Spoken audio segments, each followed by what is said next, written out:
1장 9절로 12절 같이 저와 우리 성도님들 한 절씩 교독하시겠습니다. 하나님이 우리를 구원하사 거룩하신 소명으로 부르심은 우리의 행위대로 하심이 아니요 오직 자기의 뜻과 영원 전부터 그리스도 예수 안에서 우리에게 주신 은혜대로 하심이라.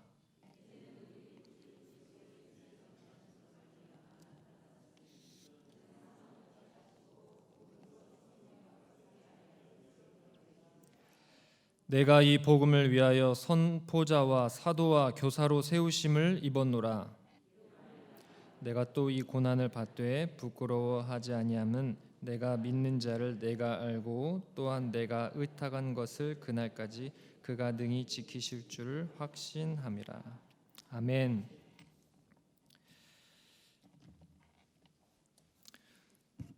네, 디모데후서는 로마시에 대화재가 있었던 AD 64년을 배경으로 하고 있습니다. 이때 로마 황제는 네로였습니다. 이 화재가 발생하고 많은 이 민심이 굉장히 어수선해졌습니다. 그래서 이 성난 민심을 수습하기 위해서 이 네로 황제가 한 가지 꾀를 내었습니다. 그것은 이 기독교인들이 이 로마시의 화재의 주범이라고 그렇게 가짜 뉴스를 퍼뜨리는 것이었습니다. 이 박해는 로마 제국 전역으로 퍼져나갔습니다. 그리하여서 이 박해로 인해 결국에는 이 사도 바울도 이 로마 감옥에 투옥되는 그러한 배경을 가지고 있습니다. 이 디모데후서는 현재 성도님들이 겪는 고난을 어떠한 자세로 우리가 대처할 것인가에 대한 그런 교훈을 다루고 있습니다. 오늘 이 말씀 12절에 보면은 고난, 내가 이 고난을 받되 할 때에 이 고난은 원어로 보면은 파스코라는 것인데 이 파스코는 보통 고난이 아닙니다. 생사가 왔다 갔다 하는 그러한 고난을 이제 말하고 있는 것입니다. 문법적으로는 계속과 반복을 나타내는 현재 시제를 사용하고 있는데 이 죽음을 바로 앞두고 있는 이 사도 바울, 이 감옥에 있으면은 빛이 오직 한 구멍에서만 이렇게 빛을 볼 수 있고 옴짝달싹할 수 없게 이렇게 묶여 있는 이런 상황이었습니다. 이렇게 음침하고 끔찍한 그 감옥에서 고통을 당하고 있는 이 사도 바울은 바로 이 고난 중에 이제 있었던 것입니다. 그러나 이 사도 바울이 이 고난 중에도 너무나도 당당한 그런 모습을 보여주고 있습니다. 우리가 읽지 않았지만 8절을 보면은 디모데를 향해서 이렇게 얘기를 하고 있습니다. 디모데야, 나를 부끄러워하지 말아라. 디모데야, 내가 이렇게 갇혀 있는 곳을 인해서 부끄러워하지 말고 너도 복음과 함께 고난을 받아라 라고 이렇게 이야기를 하고 있습니다. 어떻게 이렇게 갇혀 있으면서 그리고 언제 죽을지 모르는 이 상황 가운데서도 이렇게 담대하게 디모데를 향해서 너도 이 복음과 함께 고난을 받아야 할 것이다 라고 이렇게 얘기를 하고 있는 것일까요? 바로 9절에 보면은 우리가 알 수 있습니다. 하나님이 우리를 구원하사 거룩하신 소명으로 부르심은 우리의 행위대로 하심이 아니요 오직 자기의 뜻과 영원 전부터 그리스도 예수 안에 우리에게 주신 은혜대로 하심이라. 바로 사도 바울, 이 감옥에 갇혀 있는 사도 바울 가운데에도 하나님께서 놀라운 은혜로 함께 하시기 때문입니다. 할렐루야. 우리를 구원하시고 거룩한 소명으로 부르신 하나님, 우리를 구원하신 것이 우리의 행위대로 구원하신 것이 아닙니다. 우리를 부르신 것이 우리의 행위대로 부르신 것이 아닙니다. 우리가 거듭난 것이 우리의 행위대로, 행위에 따라서 우리를 거듭나게 하신 것이 아닙니다. 오직 하나님의 전적인 은혜로 거듭나게 하신 것입니다. 그리하여서 우리가 지금 겪고 있을 또 많은 또 어려움들이 있습니다. 나를 구원하신 하나님, 나를 거듭나게 하신 하나님, 그리고 나를 거룩한 성도로 부르신 그 하나님, 그 모든 것들이 나의 행위가 아니라 오직 하나님의 은혜로 이루어진 것이라면은 내가 지금 겪고 있는 고난과 마치 사도 바울이 감옥에 갇혀 있는 것과 같은 그러한 희망이 보이지 않고 당장 언제 죽을지 모르는 그런 불안한 상황 가운데 있을지라도 그 가운데서도 하나님께서 나의 행위가 아니고 나의 능력에 의해서가 아니라 오직 하나님의 은혜로 반드시 구원해 주시고 그리고 회복해 하실 것을 믿어 하는 줄로 믿습니다. 이 은혜라는 것은 은혜를 받을 그 자격이 없는 인생들에게 주시는 하나님의 선물입니다. 특별히 고난 중에 있는 성도님들에게 하나님께서 베푸시는 은혜가 바로 오늘 말씀의 제목 견인의 은혜입니다. 우리 하나님은 고난에 있는 성도님들을 향하여서 견디게 하시고 인내하게 하시는 하나님이십니다. 이 견인이라는 것은 무엇이냐? 거듭나게 하시고 부르신 그 하나님께서 우리가 어떠한 고난과 환난과 어려움이 있다 하더라도 우리가 완전히 실패하고 우리가 완전히 타락하지 않고 영원한 구원에 이르기까지 하나님께서 우리로 견디게 하시고 인내하게 하신다라는 그런 뜻을 가지고 있습니다. 그렇다면 이 고난 중에 견디고 인내하는 그 주체는 누구인가? 내가 견디고 내가 인내하는 것 아닌가 생각할 수 있습니다. 그러나 견디고 인내하는 것 모두 하나님께서 주관하시는 것입니다. 하나님께서 우리를 견디게 하시고 인내하게 하시는 모든 능력을 우리에게 부어주시는 것입니다. 아무리 어렵고 아무리 내가 실패한 것 같고 아무리 내가 하나님으로부터 멀어진 것 같다 하더라도 하나님께서는 절대로 우리를 완전한 단절이 일어나도록 내버려 두지 않으시고 우리가 완전한 실패에 빠지지 않도록 하나님께서 붙드시고 하나님께서 인도하시는 것입니다. 그렇다면 우리가 이러한 질문을 할 수 있습니다. 아니 전도사님, 그러면 그래도 고난 겪는 거 나고 그리고 견디고 인내하는 것도 난데 물론 하나님께서 은혜 주시지만 하나님께서도 은혜 주시고 나 또한 잘 견디고 잘 인내하고 그리고 나도 뭔가 이렇게 하나님을 향한 어떤 의지를 보여서 그렇게 하나님과 내가 협력해서 그래서 뭔가 기도도 응답이 되고 또 문제도 해결되는 거 아닌가요? 이렇게 질문을 할 수 있습니다.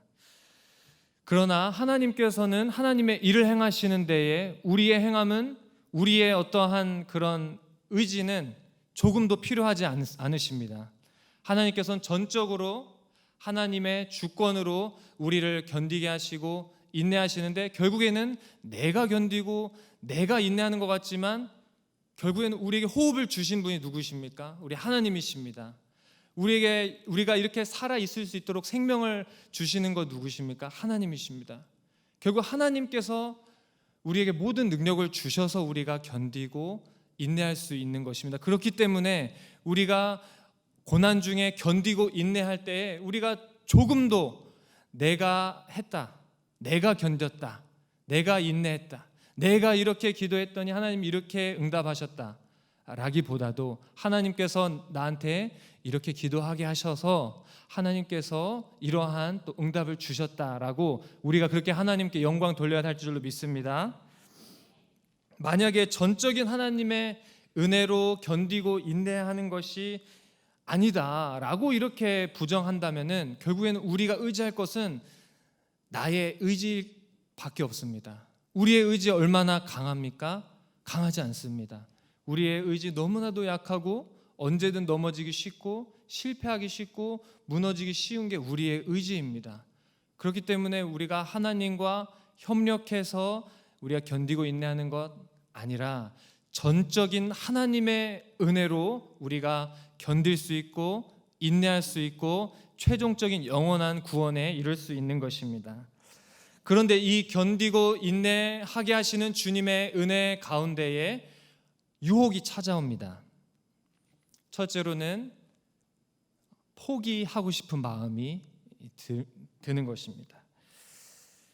하나님에 대한 믿음을 저버리게 되고 기도하기를 멈추게 되고 예배를 멈추게 되고 그리고 성경적으로 하나님의 뜻대로 살고자 하는 그 의지를 포기해버리는 이런 유혹이 찾아올 때가 있습니다. 나에게 주신 하나님이 주신 그 책임과 의무를 그냥 놔버리고 싶을 때가 있는 것입니다. 두 번째 어떤 유혹이 찾아올 거예요? 두 번째 유혹은 인간적인 방법으로 이것을 좀 해결해 보고 싶은 그런 유혹이 찾아옵니다. 그냥 마음 편하게 세상 사람들이 누구나 다 하듯이 그렇게 그냥 해결해 보고 싶은, 그렇게 이 고난과 어려움을 이겨내고 싶은 그러한 유혹이 찾아옵니다. 제가 아는 어떠한 한 사업하시는 분이 계셨습니다. 이분은 가구를 제작하는 분이셨습니다.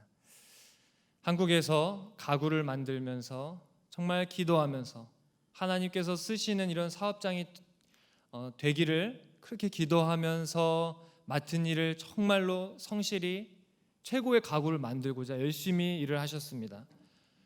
그런데 이 가구 업계가 뭔가 같이 비즈니스를 하고 또 서로 거래처를 뚫고 납품을 하고 하려면 글쎄 술 상납을 해야 되는 것입니다.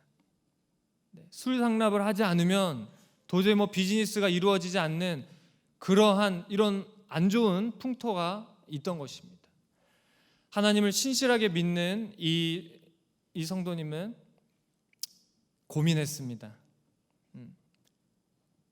자, 이럴 때에 어떠한 그 고민을 하게 될까요? 첫째로는 이 사업을 어렵고 힘드니까 그냥 접자.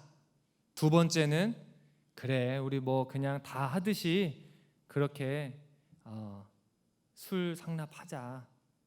네, 우리 사랑하는 우리 동학교 성도님들 어떤 선택을 하시겠습니까? 참 어려운 선택입니다. 이러지도 저러지도 못하는 이런 어려움 속에서 이 성도님은 견디고 인내하면서 하나님의 이제 인도하심을 구합니다. 그때 하나님께서 인도하셨는데 그렇게 해서 동남아시아로 가게 됩니다. 공장을 옮겨서 나가게 된 것이죠. 그래서 간 곳이 바로 태국이었습니다.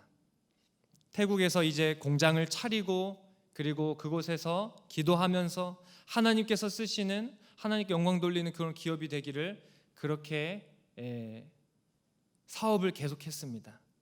그랬더니 우리 하나님께서 그 사업에 축복을 주셔서 그 가구를 그 태국 황실에 그 쓰이는 가구를 이렇게 만들 정도로 아주 인류 회사가 되었다라는 그런 간증을 제가 들었습니다. 하나님께서 견디게 하시고 인내하게 하시는 이 은혜에 머무르면은 우리가 포기하지 않아도 또 세상 사람들이 늘 하는 그런 방법대로 하지 않아도 하나님께서 놀랍게 응답하시는 것입니다. 우리에게 살 길을 열어주시는 것입니다. 그렇다면 이 견인의 은혜를 우리가 경험하려면 우리가 어떻게 해야 될까요? 첫째로 고난 중에도 우리가 하나님의 그 인도하심이 무엇일까? 하나님의 뜻이 무엇일까를 우리가 발견해야 합니다. 사도 바울이 이렇게 감옥에 갇혔다고 해서 그렇게 열심으로 복음을 전하고 다니고 교회들을 돌보고 다니던 이 사도 바울이 이제 꼼짝없이 묶이게 되었습니다. 이제 할 수 있는 것이 많이 있지 않습니다. 언제 순교할지 모릅니다. 그러나 사도 바울은 그 가운데서도 하나님의 은혜를 의지하면서 견디고 인내하며 서신을 쓰기 시작합니다. 직접 갈 수 없기 때문에 이제는 서신을 쓰기 시작하는데 그때 나온 서신을 옥중 서신이라고 합니다. 에베소서, 빌립보서, 골로새서, 빌레몬서. 이 서신들은 사도 바울이 감옥에 갇혀 있으면서 이렇게 썼던 서신서들입니다. 너무나도 은혜롭고 또 너무나도 하나님의 그 아버지의 마음이 가득 담긴 이 서신서를 쓰는 그런 계기가 되었습니다. 둘째로는 이 견인의 은혜를 경험하려면은 자기의 맡은 일을 집중을 해야 합니다. 세상에서 가장 불행한 사람이 누구인지 아십니까? 자기 일에 집중하지 못하는 사람이 가장 불행합니다. 그렇다면 가장 행복한 사람은 누구인지 아십니까? 자기 일에 집중하는 사람이 가장 행복합니다. 우리는 누구나 맡은 일이 있습니다. 우리가 가정에서는 우리 살림도 할 수 있을 것이고, 우리 육아를 담당할 수도 있을 것이고, 또 일터가 있으면 또 일터에서의 또 일이 있을 것입니다. 학생들은 또 학업에 또 공부를 통해서 그렇게 자기의 신분에 맞는 또 자기의 주어진 일을 이렇게 해 나갈 것입니다. 네. 이런 모든 하나님께서 우리에게 허락하신 일상에서의 이런 하는 일들, 이 모든 것들 뭔가 특별해 보이지 않고 위대해 보이지 않을지라도 우리가 꼭 목사님만, 선교사님들만 어떠한 거룩한 그런 일을 하는 것이 아니라 우리가 예수님을 믿은 우리 성도님들께서 예수 그리스도를 믿는 모든 성도님들이 하는 그 모든 일상의 소소한 일 하나하나가 예수님의 이름으로 하는 일, 모든 일 하나하나가 거룩한 일이고 하나님께서 그것을 통하여 놀라운 일을 이루어 나가신다는 것입니다. 우리 주변에 보면은 평범하게 산다는 것이 참 쉽지 않은 것 같습니다. 이 어머니와 아버지가 만나서, 이 부부가 만나서 계속해서 그 결혼을 이어나가는 것도 참 쉽지 않습니다. 우리 주변에 너무나도 많은 가정이 깨어지는 것을 볼 수 있습니다. 또 우리 주변에 너무나도 많은 학생들이 그 학업의 자리에서 일탈해 나가는 것을 볼 수 있습니다. 우리가 생각하는, 정말 우리가 특별하다고 생각하지 않고 주목하지 않는 일들이 사실은 우리 하나님께서는 이 모든 것들을 통하여서 우리로 하여금 더욱더 견디고 인내하게 하심을 은혜를 주시고, 그리고 그 은혜를 주심으로써 하나님께서 놀라운 우리 가운데 이제 발전을 이제 주시는 것입니다. 예수님을 믿으면서 우리가 일상에서 행하는 모든 소소한 것들, 우리에게 주어진 책임, 우리에게 주어진 의무, 이 모든 것들을 성실히 행하는 것, 집중해서 행하는 것이 바로 견디고 인내하게 하시는 하나님의 은혜 가운데 머무르며 또 그 이후에 있을 하나님의 놀라운 축복과 응답을 받을 수 있는 비결인 것입니다. 중세시대에 로렌스라는 형제가 있었습니다. 이분은 이제 하나님의 은혜를 너무나도 사모하여서 수도원으로 찾아가게 되었습니다. 수도원에 찾아갔더니 주어지는 일이 너무나도 멋있게 성경을 이렇게 필사하는 그런 멋있는 일도 있고, 또 성가대에서 너무 아름답게 노래 부르는 그런 일도 있을 것인데, 글쎄 이 로렌스 형제에게 주어진 일은 부엌으로 가서 부엌대기가 되라는 겁니다. 요리를 하고 설거지를 하고 하루 종일 그 수도원에 머무는 우리 수도사들을 그렇게 먹이고 그렇게 섬겨야 하는, 정말 모두가 하기 싫어하는 일을 하게 된 것입니다. 이때 이 로렌스 형제는 이 고단한 이런 노동 속에서도 하나님의 은혜를 구했습니다. 그것을 이 로렌스 형제는 일시 정지 시간, 하나님의 임재 연습이라는 이런 이름을 붙이고, 그리고 그 하나님의 은혜를 구하기 시작합니다. 이 로렌스 형제가 얼마나 이 하나님과 그 친밀한지, 하나님의 은혜 가운데 지내는지 이 형제와 같이 교제하고 싶어서, 이 형제가 어떻게 그렇게 하나님과 친밀하게 지내는지 궁금해서 유럽 전역에서 몰려왔다고 합니다. 이 로렌스 형제는 말합니다. 꼭 큰 일을 해야만 할 필요는 없습니다. 나는 후라이팬에 작은 계란 하나라도 하나님을 사랑하는 마음으로 뒤집습니다. 그 일도 다 끝나 더 할 일이 없으면 나는 바닥에 엎드려 하나님을 경배합니다.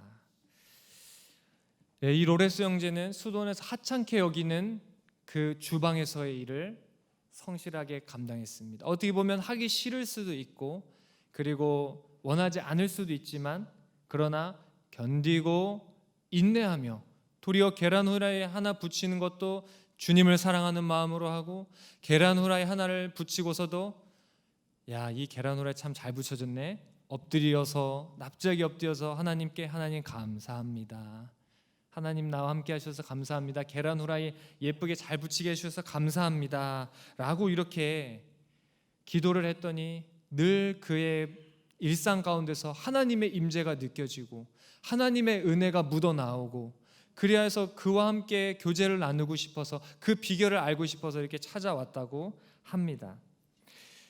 이 견인의 축복이 있습니다.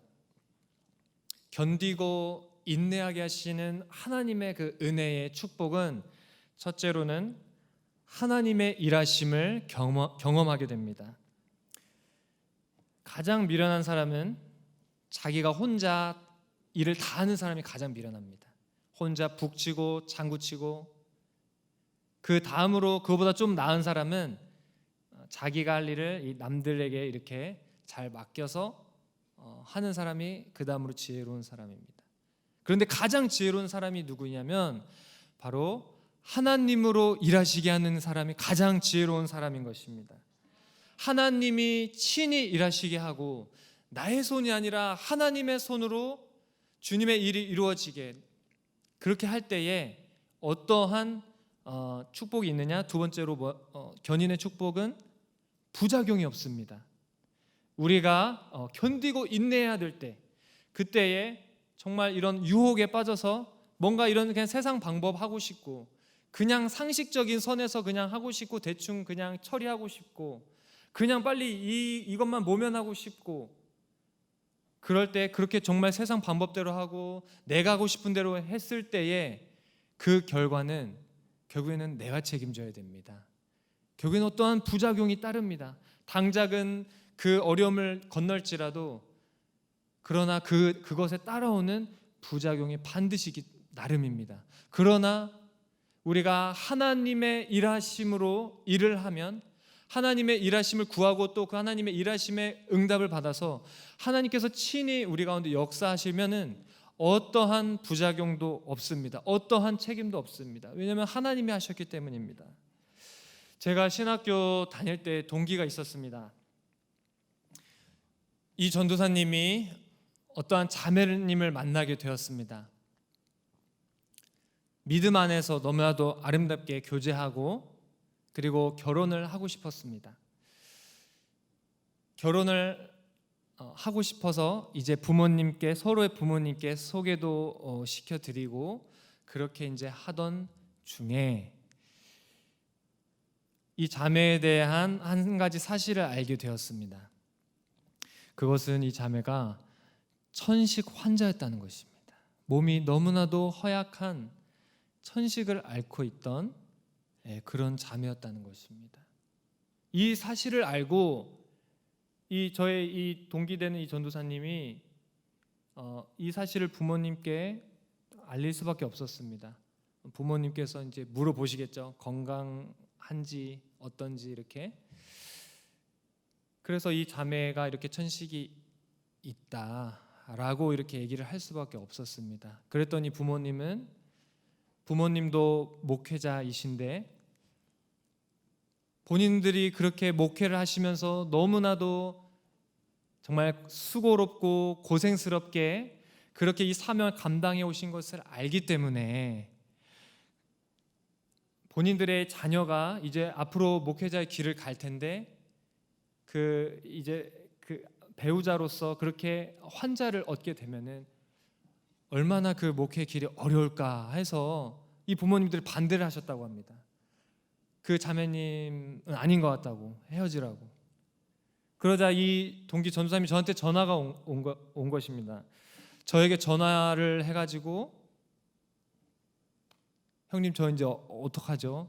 저 너무 이 자매님 사랑하는데 그런데 부모님은 또 이렇게 반대하시고, 근데 또 부모님의 말씀이니까 난 또 들어야 하는데 또 부모님이 무엇 때문에 저렇게 걱정하시고 반대하시는지 내가 아는데 어떡하죠? 저한테 이렇게 물어오는 것이었습니다. 그걸 듣는 저는 우리 부모님의 사정도 이해가 되고 또 이 전도사님의 사정도 이제 이해가 되는데, 이때 제가 우리 이 전도사님께 이렇게 얘기했습니다. 우리를 견디게 하시고 인내하게 하시는 그 하나님을 의지하자. 그 하나님의 은혜를 의지하자. 결국에 하나님께서 가장 선한 길로 너에게 보여주실 것이다. 이렇게 이제 권면을 했습니다. 나도 같이 기도하겠다고 하고 그렇게 통화를 마쳤습니다. 그런 후에 어느 날 또 전화가 왔습니다. 내용은 그 자매님의 천식이 병원에 갔더니 깨끗이 나섰다는 것입니다. 할렐루야. 이 저의 동기되는 이 전도사님께서 만약에 정말 상식적으로 정말 건강이 그렇게 안 좋은 뭔가 이게 돌봄이 필요한 자매를 얻게 될 경우에 뭔가 앞으로 사역하고 주의 일을 하는데 어려움이 있을 것 같아서 부모님의 말씀에 순종한다고 해서 만약에 그들 헤어졌다면 어떻게 됐을까요? 아마 이 전도사님은 평생 자기가 그 병이 있다는 이유로 이 자매님을 헤어지게 했다라는 것에 대한 죄책감에 시달렸을 것입니다. 또 우리가 어떠한 고난과 어려움 속에 있다 하더라도 그것을 견디게 하시고 인내하게 하셔서 가장 선한 길을 보이시는 그 하나님의 은혜를 경험하지 못했을 것입니다. 그러한 하나님의 견디고 인내하게 하시는 하나님의 은혜를 경험하지 못한 그런 미성숙한 목회자가 됐을 것입니다. 그러나 그래서 이제 이 전도사님은 지금 잘 그 결혼 준비를 하고 있다라는 그런 소식이 있었습니다. 저에게도 하나님께서 우리 동광교회로 이렇게 인도하시고 또 동광교회에서 유치부 전도사로 사역을 하게 하시면서 주신 그 은혜가 너무나도 큽니다. 특별히 제가 마음속으로 저희 개인적인 어떤 마음의 어떤 고난과 마음의 어려움이 있을 때에 하나님께서 견디게 하시고 인내하게 하시고 새로운 힘을 주시는 그런 은혜가 있었습니다. 어느 날이었습니다. 제가 너무나도 마음이 낙심한 상태가 있었습니다. 기운도 없고 그 마음의 어떤 고난으로 어려움이 있었습니다. 그래서 축 처져 있었습니다. 그때에 평소에 다른 아이들보다 조금 발달이 느린 친구가 있었습니다. 이 아이는 뭐 이렇게 그렇다고 해서 뭐 말썽을 부리거나 그런 친구는 아니었고요. 선생님들을 보면 달려가서 선생님 안아달라고 하고 그래서 이 선생님도 안아주고 저 선생님도 안아주고 하는 너무 사랑스러운 천사 같은 아이가 있었습니다. 그런데 그날따라 제가 마음에 뭔가 낙심이 되고 뭔가 마음이 어렵고 그때 이 친구가 저에게 다가오는 것이었습니다. 그리고 저에게 안아달라고 그렇게 하는 것이었습니다. 그래서 저는 이 친구를 품에 안게 되었습니다.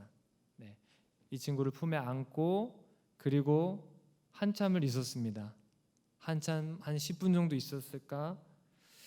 그런데 이 작은 아이의 그 작은 아이를 안고 있으면서 이 작은 아이에게서 전해지는 그 온기가 느껴졌습니다. 그리고 이 아이는 그렇게 말을 하지 않았지만 마치 하나님께서 저에게 이렇게 얘기하는 것 같았습니다. 괜찮다. 괜찮다.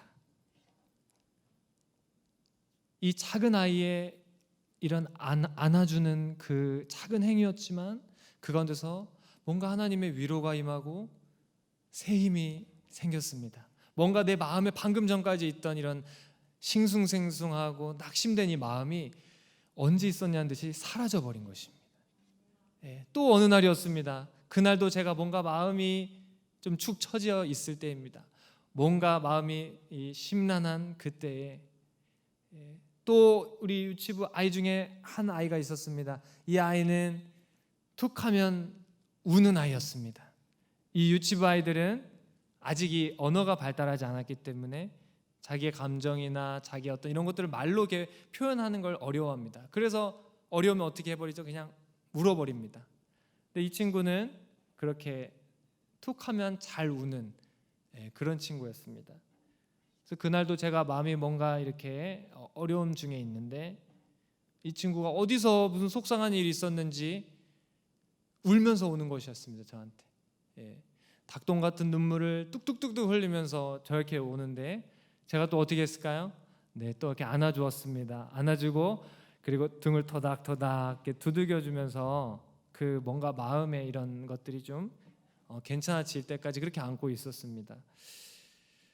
그런데 네, 그렇게 아이를 이렇게 안고 내가 이 아이를 위로해주고 있었는데, 그런데 이상하게 이 아이를 안고 있는데 또 하나님께서 저의 마음을 위로해주기 시작하시는 것입니다. 이 작은 아이가 나에게 와서 눈물을 흘리면서 자기 위로해 달라고 왔는데 그 아이를 안고 이 아이를 위로해 주는데 제 마음이 위로가 되고 제 마음이 치료가 되고 또 그 위기를 견디게 하시고 또 그 위기를 인내하게 하시는 하나님의 은혜를 그렇게 경험하게 되었습니다. 그래서 지금도 제가 뭔가 마음이 어려워지려고 하면 그때를 생각합니다.